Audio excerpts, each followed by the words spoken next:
Duty na ulit tayo. Deliver tayo ng tinapay. Ito ang unang deliver natin. Isa lang nakuha natin papunta May rito. pick up ulit tayo dito.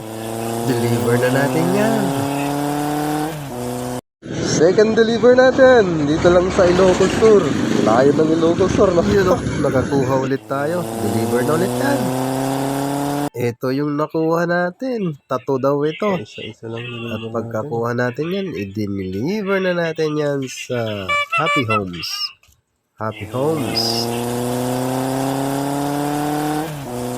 At pagka-deliver na gutom ang galalala rider nyo. Ito ang merienda. Habang nagme-merienda, nakakuha ulit tayo Nakakuha ulit tayo. Sticker daw to.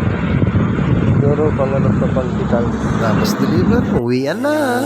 Wala nang mabook. Bukas na lang ulit kung makapag-deliver pa tayo.